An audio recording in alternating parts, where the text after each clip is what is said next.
I'm beginning with the name of Allah, the most compassionate, most merciful. Dear students, Assalamu alaikum. I'm glad to be here once again with you for presenting the lecture number 11 about how to develop the personalities. Like in previous lecture, we talked about some points about the developing of the personality, like for example regarding the discussions. So when you're discussing with somebody, try not to engage in such a discussion which is where there is cheap language is used, or the discussion is going in wrong directions into the negative sides, so that is impacting and affecting your minds. So try to keep yourself away from the wrong discussion, because from the wrong discussion nothing you will think positive, but everything will be negative. So try to have a discussion with the people who are really informative, having more informations, and there were more Islamic scholars or some other educated people. If you have discussion with them, these sort of discussion might develop your personality. But if you're having a discussion with the cheap people, so they're always using some harsh and bad language, so definitely it might affect your personalities. And that's why we say that having a discussion with great people is making your personality the great. So now some remaining parts we are discussing today, that is how to develop the personality, is also, for example, be yourself. Be yourself means that once one can always look at the other people to take an inspiration from, but you should still remain your own unique self. Be yourself معناها اما فردی که هستی نمقسم باشد. بسیاری ما و مردم از افراد دیگر ما بسیار متاثر میشیم، لیکن ما نمیتونیم انسانهای دیگر ما کاپی بکنیم. ببینید شما از انسانهای دیگر شما بسیار مثلا شخصیت‌های بسیار ورزیده ما شما هستند در دنیا، در جامعه، میتونید شما یک الهام مثبت از آنها بگیریم، ولی ما نمیتونیم به اون شکلی که آنها هستند ما باشیم. یعنی به یه سال چه قسم که هستیم ما قسم خدا نگاه بکن، یعنی تقلید و کاپی پیست این چیزا را شما نکنین و نمیشه انسان دوست انسان هم نیستن. البته ما میتونیم که از برخورد دیگرها، از فعالیت و از انسانیت دیگرها ما متاثر شیم. به خاطر ما از آنها یک الهام میگیریم، لیکن در حالت خود باید باشیم. Be yourself in original is always worth more than a copy. Never try modeling into another person, but instead work on being the best version of yourself. Because each of us is different. هر یک شما که هستن مختلف است. پس ما نمیتونیم دیگر انسان‌ها را کاپی پیست بکنیم. خود چه قسم که هستیم ما قسم ما باید پیش بریم، لیکن الهام بگیریم، یک چیز را بیاموزیم، یک چیز را مثبت از دیگرها بگیریم، لیکن با حالات خود باید ما شما ببانیم، یعنی تقلید و چیز نکنیم. Work on your body language. چیز دیگر که بسیار در شخصیت سازی انسان مهم دارد او کار کردن بالای body language این ما شما. Body language is just as important for your personality as your verbal communications. It tells a lot about yourself and helps people in making accurate conjecture, guess, supposition, estimation about your everything, including the way you talk, sit, walk, eat, leaves an impact over the people around you, and having a correct body language can wonder for your personalities. So it always talks about how you eat, how you sit, how you talk, how you walk. It really these kind of things might affect and having an impact over the other people, that they might follow you because they liked you, because of your action, because of your behaving, because of your sitting, walking. All things are normal in a good manner. So it do affect the personality of other people as well as your personality. So the people might follow you about your good things. So you have to work on your body language. Walk in an upright positions with the shoulders straight, don't droop, sit in a relaxed posture and make always your eye contact while speaking. हमेशा की कोशिश में करम रोई कैसे मुखातिब गप में मुस्तकीम अमराइशान गप बजनीन मुस्तकीम बاشین، مستقیم ایستاده باشین، دروپ نباشین، مثلا کج داده نباشین، حرکاتایتان درست باشه. حرکت بدنی شما فعالیت بدنی شما ایستاده شدن، گپ زدن، پوستری ما شما خودی یک مسیج، یک پیغام یک شخصیت خوب و بهترین به دیگران میده. So work on your body language.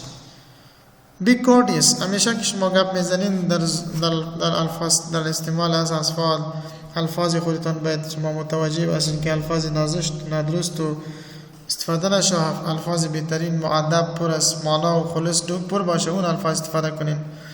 در مجالس باشه، در راه باشه، در جای باشه. Be courteous یعنی نزاکت را مراعات بکنین، الفاظ مؤدب را استفاده بکنین. Being courteous is never out of fashion. It's well appreciated and respected by everyone. هر انسان اینا خوش داره. Be humble. عاجز باشین. And greet everyone with a smile. همراه هر کس که شما پیش روی میشین، همراه یک تبسم و مسکا، همراه خنده برایشان روبرو شوین. یک میسیج مثبت، یک شخصیت مثبت به انسان ها میده. Never shy away from helping and supporting your friends and being available to them whenever they need you.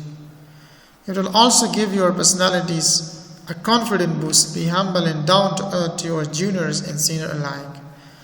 کسایی که شما جونیر هستند، مطلب پایینتر از شما هستند، یا کسایی که بزرگتر از شما هست، مردویش یک چیز به یک قسم، به یک رابطه شما امرایشان مثلا در تماس و در تعلقاتشان، در تعاملات زندگی تا یک قسم باشه. نه که من کسایی که پول داره وقت و ارزش بدیم، کسایی که نداره.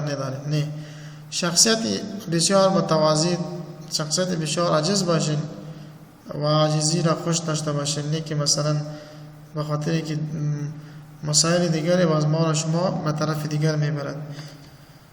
Be a good listeners. یک شخصیت انسان ما بیم که بسیار انسان خوبدار است، انسان خوب است، معنی این است که یک good listener هستن، یعنی همیشه میشنوه، همیشه از دیگران میشنوه و دیگران گوش میگیره، چی میگه، چی عرضو داره، چی پیغام داره، چی میسیج داره، چی بعد خبر داره، چی هست. یعنی ما او را باید بشنویم. وقتی که ما همیشه رهبری که هستن باید بشنویم، یعنی شنیدن امروی از گپ زدن ما زیاد باشه. Nature has given us one tongue in 2 ears. طبیعت برای ما یک زبان داده لیکن 2 گوش. So we could hear twice as much as we speak. ما 2 دفعه میتونیم که بشنویم اون قدری که ما مثلا گپ بزنیم. The better you listen, the better other people will listen to you. چه قسم که شما خوب به دیگران گوش میگیرید، به قسم دیگران هم به شما گوش میگیرد. Most people do not listen with the intent to understand, but they listen with the intent to reply. When somebody talks to you, listen with interest and give them all the attention and importance. وقتی که امروی کس شما گپ میزنه، شما فوت توجه مکمل شما برای آنها باشد، اهمیت بدین برشان، مقدری که یک کاری مثبت هستند. شخصیت انسان امروی به قسم معمول قسم جور میشه. Maintain a direct eye contact and do not get distracted by the surrounding. It will help you in knowing a better deal about people and attending them in a better way. So be a little fans. همه قسم انسان همیشه باید زشت و همه قسم باید ترش و تند نباشد همیشه. یعنی همیشه کوشش کنه بسیار از اما الفاظ درست که اما همکارا و افراد دیگر دوج امرایش خوش باشه، مثل یک فن واری یک. Being able to find a humorous side in otherwise terrible situation. Everybody loves a person who can make them laugh and bring funny perspective to the regularly things in life. همیشه انسانای بعضی انسانای را خوش داره که او به انسانای دیگر همیشه خوشی میده، او را به خنده میاره و یک که اینمی باعث یک عزت بهترین هستن به یک شخصی که ما شما برشان میتیم. ما به این خاطر ما بسیار زشت نباشیم، یعنی انسان بسیار پر از تبسم و دهن ما، چهره ما از مسکا و تبسم از خنده باید پر باشه، نه که مثلا ما بسیار زشت و بسیار الفاظ کلمات و نزشت و ترش و چیز استفاده بکنیم. این یک شخص است ما را صدمه میرسه. همیشه کوشش کنید در زندگیتان افرادی نو را پیدا بکنید، چون نظراتی نو شاید خود داشته باشه، مکانیزم های نو داشته باشه. شما میتونید از این طریق معلومات را جمع آوری بکنید و شخصیت خود را در جامعه هم شما رو رونما بسازید. Make new peoples. Meet new peoples. Meet new and different kinds of people is a healthy step towards expanding your horizon, exposing yourself to a larger number of things. And you get an opportunity to know more about others' culture and lifestyle. It significantly has a positive effect on your own personalities. خود فکر مثبت داشتن و همین قسم یک فرصتی که ما شما در مورد دیگرها داریم که ما امرای دیگرها باید گپ بزنیم، بشنیم، از فرهنگ و از مذهب و از مسائل دیگری خود را ما آگاه بکنیم. اینمی خود یک مثبت تغییر مثبت داره بالای شخصیت سازی انسان ما که ما توسط اون میتونیم یک شخصیت خوب و بهترین باشیم. So the same is, for example, think about positive thoughts to yourself and others. در مورد دیگرها و خودتان یک فکر مثبت داشته باشید و همیشه فکر اندیشه تان مثبت باید باشد که اینمی باعثی می شود که یک شخصیت سازی فرد می شود. Your thoughts and your action both need to be positive in order to have an attractive personality. اگر شما یک شخصیت جاذب میخواهید داشته باشین، شما باید فکر و عملتان باید یک چیز باشه.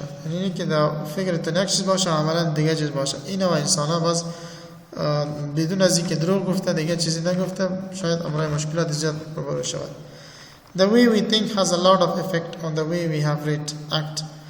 Positive thought inside mind give you a confident boost and enhance personality. فکر مثبت همیشه برای ما شما به خاطر پر اعتمادی ما شما در ذهن ما با جرأتی ما شما یک درس مثبت میده، یک شخصیت مثبت. Situation and circumstances in life can also be full of highs and lows, but in order to adopt positive outlook toward life, you need to find the higher side of the things and focus on the good parts.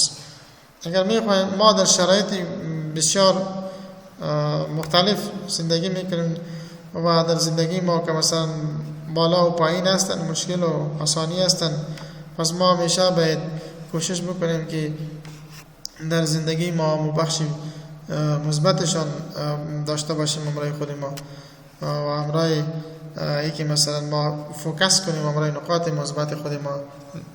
So it makes your personality میتونه شخصیت انسان را شخصیت سازی کنه. Know yourself. خودتان بشناسین شما کی هستین.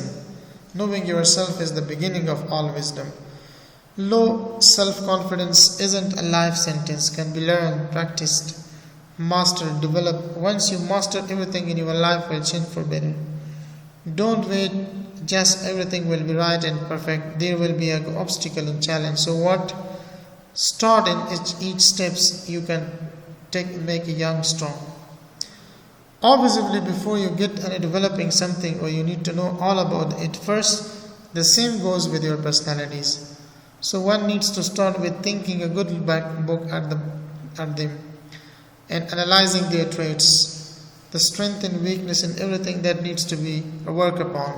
Don't shy away from accepting your flaws and learn about yourself as much as you can. میگه شما از این خجالت نکشین که شما غلطی و خود را نقصان خود را شما اکسپت بکنید، قبول بکنید. این کدام عیبی نیستن. همیشه در مورد خود ما یک چیزی نو بیاموزین چاش که شما بهترین باشین به دیگران. So know yourself. خودت را بشناسین. وقتی که خود را شناختین دیگران را خود به خود شما بشناسین. Never give up. هرگاه شما هر کار انجام میتیم می کار شما پیش میبرین، هیچ وقت شما این توقف ندین. Winner never quit and quitter never win. کسایی که یک وینر هستن و هیچ وقت یک کار را توقف نمیده و کسایی که توقف میده و از اون نمیتونه همیشه یا هیچ وقت میتونه کامیابی به دست بیاره. Hardest time lead to the greatest moment of life. اگر در زندگی ما وقت بسیار مغلق سخت شد، شاید در زندگی بعدی ما شما یا در زندگی آینده ما شما که در کره زمین رو برو هستیم خوبتر باشه. So learn and keep on. بیاموزین و ایره ادامه بدین، شما پس میتونید شخصیت را دوست داشته باشید. همین قسم ما انواع پرسنالیتی داریم. There are three main types of personality. سه نوع شخصیت داریم ما. Extroversion هستن که شخصیت بیرونگرا هستن. Introversion شخصیت درونگرا هستن. And ambivert که درمیان یعنی بدون جای به جای دارن. Extrovert personality is a person outgoing and sociable, although most people tend toward their side. Jung believed that the mature, healthy adult personality reflects both attitudes equally. Those individuals who are highly socialized and like to live with others, they would like multiple group membership. They are usually driver, excessive drinkers and smokers. اشخاصی که بیرونگرا هستند همیشه کوشش میکنه که در محیط بیرونی یک جای محیط خود به خود نگاه بکند تا که برود اوجه تحصیلات بکند اوجه درس بخواند مثلا میتواند که اوجه یک گروپی باشد که اوجه گروپ انسانای بهترین باشد. این میتونه انسان درونگرا یک انسان اجتماعی باشد به خاطر که یک محیط بیرونی مثبت یک چیز را میآموزد. این شخصیت سازی فرد را میکند که یک نوع شخصیت یا شخصیت هستند و همیشه کوشش میکنند این کسانی که مثلا extrovert personality دارن، مثلا دریورا هستند، مثلا اسموکر هستند، درینکر هستند، این کس همیشه مفاهیل و مجالس و پارتی و چیزای دیگر بسیار خوش داره. به خاطر these are called extrovert personalities. یعنی داخل خانه نمیماند، 24 ساعت در بیرون خانه می باشد، از لذت بیرونی استفاده میکند. introvert personality بعض اشخاصی هستند که درونگرا هستند، همیشه بازی احساس خجالت میکند، شرم میکند بسیار زیاد، بخاطر اینکه داخل خانه هستند، بسیار خاموش انسان هستند، بسیار تصور میکند، دلچسپی به این دارد که امرای مردم زیاد ارتباط نداشته باشد، فقط امرای مردمی هستند که در رشته خودشان هستند. یکی هستند خلاف اینتروورت هستند. از این طریق میتونیم ما در این گروپ اشخاص را مثلا به بجا میکنیم مثل استاد هستند، همیشه میخواه که گوشه‌نشین و اینتروورت باشد به خاطر که بخواهد اوج یک چیز بیاموزه. همین قسم ساینسدانا و تینکرها و فلسفه هستند. این نوع افرادی که هستند اینتروورت پرسنالیتیز دارد یا ولی توسط این نوع شخصیت چون درونگرا هستند همه مسائل در داخل خانه خود که پیدا می شود حل می کنند. یعنی در داخل خانه می باشد. اینتروورت هستند، بیرون بشین نمیرند، در مجالس و در مکاتب و در جلسه و پروگرام های تفریح و غیر تفریحی هیچ نوع سرگرمی ها ندارد.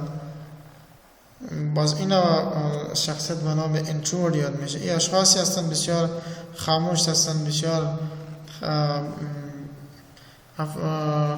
احساسی خاموشی و تنهایی خوش را دارد. سیوم نمبرش نوع شخصیت که از به نام امبیورتی هستند که بعضی در درمیان هر دویشان هستند که گاهی وقت